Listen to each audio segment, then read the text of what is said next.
Oke, apa pelanggaran orang ini? Dia terbukti curi ayam 1 ekor. Baiklah, karena sudah terbukti bersalah mengambil barang yang bukan miliknya, dengan ini saya hukum saudara terdakwa dengan hukuman 20 tahun penjara.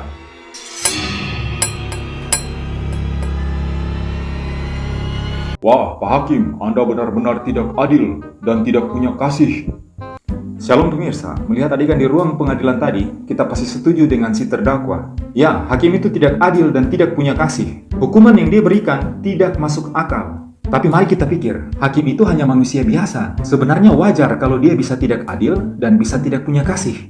Tapi tetap saja, lihat hakim model begini, banyak yang marah-marah dan protes. Pokoknya hakim itu harus adil dan sempurna. Anehnya, ketika ada orang bilang Tuhan akan memberikan hukuman siksaan di neraka selamanya, banyak orang malah aman-aman saja. Padahal Tuhan itu hakim yang adil, kasihnya ajaib, dan hukumnya sempurna. Masa ketika ada orang yang tuduh Tuhan itu sadis, kita sebagai umatnya cuma terima-terima saja? Masa ada orang yang terus 1 minggu bikin kejahatan terus mati, tapi Tuhan mau kasih hukuman siksaan dibakar selamanya? Tidak mungkin. Saudara, Allah itu Bapa kita yang baik. Kita saja manusia, walau seandainya ada anak kita yang bikin kejahatan, tidak mungkin muncul di pikiran kita untuk membakar mereka 1 menit. Ini, masa kita bisa berpikir bahwa Bapa kita di sorga mau bakar anak-anaknya selamanya? Tuhan Yesus bilang, kamu saja yang jahat tahu memberikan yang baik buat anak-anakmu, apalagi Bapamu yang di sorga. Doktrin neraka sebagai tempat penyiksaan kekal tentu saja adalah doktrin sesat yang menghina kasih yang ajaib dari Allah kita. Ajaran sesat ini berani sekali mengganti gambaran Tuhan yang Maha Kasih dengan gambaran Tuhan yang kejam dan sadis. Ini jelas-jelas penghinaan besar. Mari kita lihat apa kata Alkitab.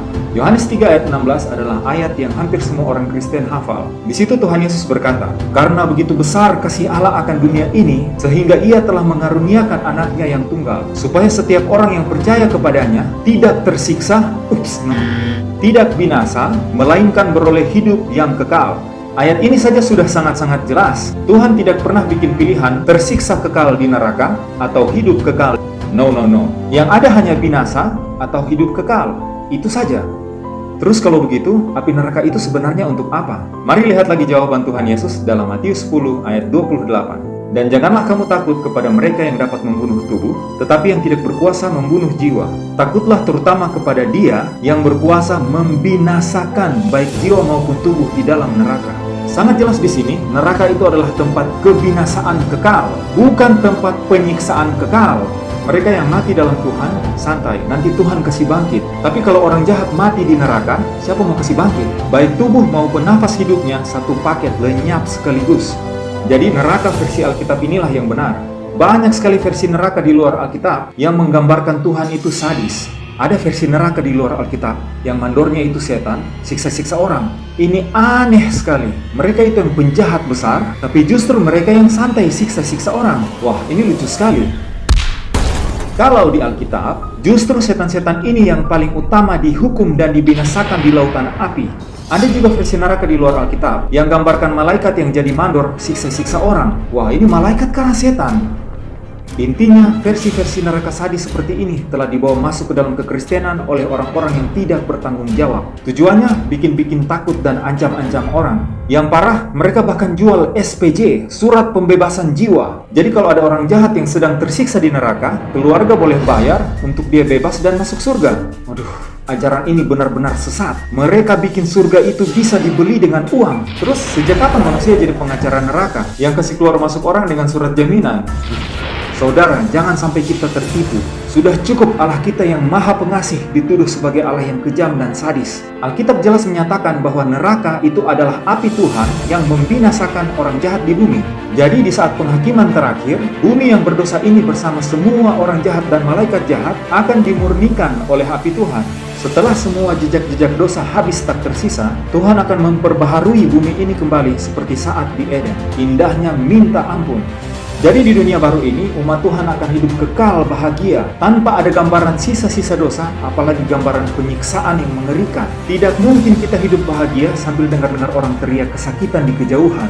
Terus ada pertanyaan, bagaimana dengan Markus 9 ayat 42-50? Di situ Tuhan Yesus bilang, lebih baik tubuh kita cacat tapi masuk ke dalam hidup, daripada tubuh kita utuh tapi dibuang jadi bangkai dalam neraka, yang apinya tidak terpadamkan dan ulat-ulatnya tidak akan mati.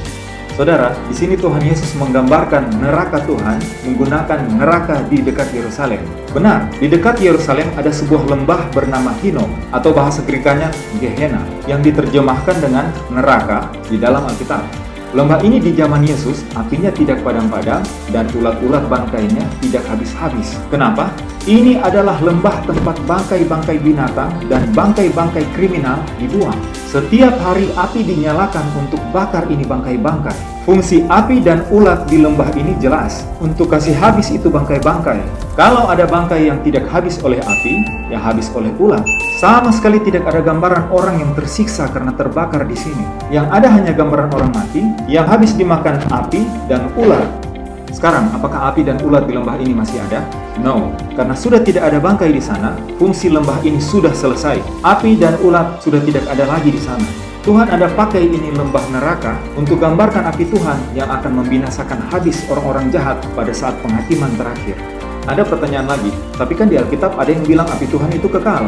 Benar, api Tuhan itu kekal. Artinya, ketika Tuhan turunkan api untuk menghanguskan sesuatu, tidak ada satu kekuatan pun yang bisa memadamkan. Mau pemadam kebakaran seluruh dunia turun, percuma bro. Tapi ketika yang dibakar itu sudah habis, ya api itu juga habis. Kan tujuan api itu untuk menghanguskan, bukan untuk menyala-menyala terus. Sebagai contoh, dalam Yudas 1 ayat 2, dikatakan Sodom dan Gomora telah menanggung siksaan api kekal. Di Sodom dan Gomora sekarang tidak ada api yang menyala-nyala, tapi tanah di sana mati tidak bisa pulih. Kena api kekal, akibatnya adalah kebinasaan kekal, bukan siksaan kekal. Terus bagaimana di Wahyu 20 ayat 10 yang bilang setan dan pengikutnya, orang-orang jahat akan disiksa selamanya? Jawabannya sebenarnya simpel. Di ayat 9, api turun dari langit dan menghanguskan mereka. Hanguskan itu artinya mati, habis. Terus di ayat 14, mereka semua yang ada di lautan api itu mati. Mau diputar bagaimanapun, ayat 14 ini jelas bilang mereka mati. Terus setelah setan dan semua orang jahat mati, di pasal berikut, pasal 21, bumi akan diperbaharui. Akan ada langit yang baru dan bumi yang baru, yang keindahannya minta ampun, kebahagiaannya dahsyat. Tidak ada sama sekali gambaran neraka dengan penyiksaan yang mengerikan di sana. Jadi, apa maksudnya ayat 9 bilang mereka disiksa sampai selamanya? Saudara, mereka yang menerima hukuman kebinasaan akan merasakan derita yang luar biasa yang digambarkan dengan tersiksa selamanya. Kehilangan hidup kekal, kebahagiaan kekal, kebersamaan kekal bersama Sang Pencipta, itu adalah siksaan yang dahsyat. Sebagai contoh, Yunus waktu di dalam perut ikan, dia bilang, "Aku tenggelam ke dasar bumi untuk selama-lamanya." Yunus saja cuma 3 hari tersiksa karena melawan Tuhan, tercatat tersiksa selama-lamanya. Apalagi mereka yang menolak Yesus dan akan hangus binasa. Kalimat tersiksa selamanya adalah gambaran penderitaan dahsyat akibat kebinasaan kekal. Saudara, pada akhirnya hanya ada 2 pilihan, Tuhan Yesus atau setan. Hanya ada 2 upah, hidup kekal di surga atau binasa. Sama seperti lampu, hanya bisa menyala kalau dia konek ke sumber listrik. Tidak ada sambungan ke sumber daya, lampu ini jelas mati. Tuhan Yesus adalah sumber kehidupan kita. Di luar Yesus, kita binasa.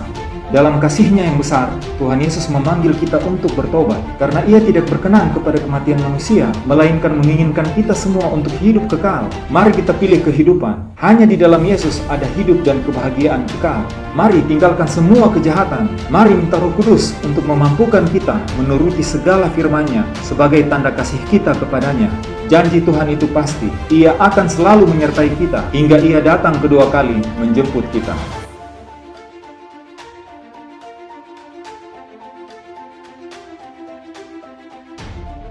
Terima kasih, sekian dulu untuk kali ini. Silakan di like, subscribe, dan share. Tuhan Yesus memberkati kita semua. Amin.